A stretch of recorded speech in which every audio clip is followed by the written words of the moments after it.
Leopard ఇప్పుడు మనం దివాన్ చెరువు ఆర్ఎఫ్లో 6th రోజు కనిపించింది సెప్టెంబర్. అక్కడి నుంచి 19th సెప్టెంబర్ ఆ రోజు మనకి మూమెంట్ అనేది స్టార్ట్ అయింది బయట దివాన్ చెరువు ఆర్ఎఫ్ నుంచి. ఇప్పుడు మనం కడియం ఏరియా లోపల ఎంటర్ అయింది అనేది కన్ఫర్మ్ చేశాము. అక్కడ ఉన్న నర్సరీస్ లోపల పగ్మార్క్ కూడా మనకి కనిపిస్తుంది. నిన్న వర్షం వల్ల పగ్మార్క్స్ మనకు పూర్తిగా దాని ట్రాక్ కనిపించలేదు కాబట్టి ఈరోజు మార్నింగ్ తెల్లవారుజాము నుంచి మొత్తం కూడా ట్రాక్ చేస్తున్నాము పగ్మార్క్స్ని. అండ్ కొద్ది చోటు ఐడెంటిఫై చేసాము పగ్మార్క్ రిపీటెడ్ మూవ్మెంట్ ఉన్నాయని. ఇది మనం కెమెరా ట్రాప్ చాలా చోట్ల ప్లేస్ చేశాము. 20 కెమెరా ట్రాప్స్ ఇప్పుడు దాకా ప్లేస్ చేశాము. Other than that CCTV cameras కూడా అక్కడ ఫిక్స్ చేశాము. అండ్ నర్సరీస్ అసోసియేషన్తో మీటింగ్ అనేది నిన్న జరిగింది. వాళ్ళ కోఆపరేషన్, వాళ్ళ దగ్గర ఉన్న ఆల్రెడీ ఎస్టాబ్లిష్ CCTV కెమెరాస్ దాని ఫుటేజ్ కూడా మాతో షేర్ చేయమని ఇన్ఫర్మేషన్ గ్యాదరింగ్ కోసం ఒక కోఆర్డినేషన్ పెట్టుకున్నాము. అండ్ నర్సరీస్ ప్రతి నర్సరీలో ఉన్న స్టాఫ్ కూడా పగ్మార్క్ అంటే ఎలా ఉంటుంది, ఈ లెపర్డ్కైనా సైజ్ ఆఫ్ పగ్మార్క్ ఎంత అనే డిస్కషన్స్ జరిగింది. ఇప్పుడు వాళ్ళు మోటార్ రూమ్లో వెళ్తున్నా లేకపోతే ఒక షేడ్ నెట్ని ఓపెన్ చేస్తున్నా ఎలా మనం ఫస్ట్ ప్రికాషన్ తీసుకోవాలి, అక్కడ నర్సరీ ఏరియాలో ఉండేవాళ్ళు టార్చ్ ఎలా వాడాలి, దేనికి మనం లోపల వెళ్ళని ముందు టార్చ్తో లైట్ కొట్టి ఫస్ట్ అక్కడ యానిమల్ లేదా అనేది కన్ఫర్మ్ చేసుకోవాలి అనేది కూడా వాళ్ళకి నిన్న చెప్పడం అనేది జరిగింది. ఈరోజు మళ్ళీ మనం ట్రాప్ కేజ్ అనేది ఫిక్స్ చేయడం కడియం ఏరియాలో మొదలు పెడతాము.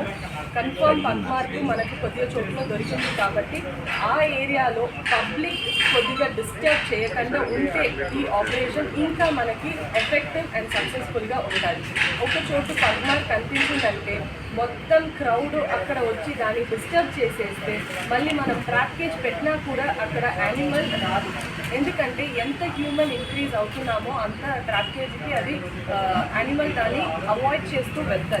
ఇది ఒక ఇన్ఫర్మేషన్ అందరూ కూడా యూజ్ చేసుకొని ఎక్కడైనా ఫారెస్ట్ డిపార్ట్మెంట్ వాళ్ళు ఐడెంటిఫై చేసి దానికి యాక్షన్ తీసుకున్నారంటే క్రౌడ్ అక్కడి నుంచి కొద్దిగా డిస్పర్స్ అయిపోవాలి. మనం చెప్తే అది కొద్దిగా మనకు హెల్ప్ చేస్తే we will be able to capture the animal in a better way. ఇప్పుడు డ్రోన్ కూడా యూజ్ చేస్తున్నాము. మన ఫారెస్ట్ ఏరియా లోపల క్యానపీ ట్రీ కవర్ ఎక్కువ ఉన్నాయి కాబట్టి డ్రోన్ ఇమేజ్ మనకు సక్సెస్ఫుల్గా రాలేదు.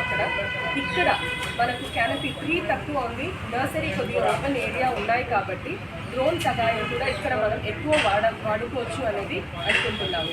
ఈరోజు డ్రోన్ యూసేజ్ అనేది మళ్ళీ మొదలు పెడతాం. ఇన్ని ఎఫర్ట్స్ చేసినా కానీ అసలు పులి చిక్కకపోవడం కారణం బోర్లు పెడుతున్నారు. ఫస్ట్ ఆఫ్ ఆల్ అది ఒక వైల్డ్ లైఫ్ అనేది మనం కన్ఫర్మ్గా అర్థం చేసుకోవాలి. It is a wild life. Wild life అంటే ఆ వైల్డ్ బిహేవియర్ అనేది తనకు ఉంటుంది. నేచర్ కాకుండా మీరు ఏది పెట్టినా కూడా దానికి అది ట్రస్ట్ అనేది ఉండదు.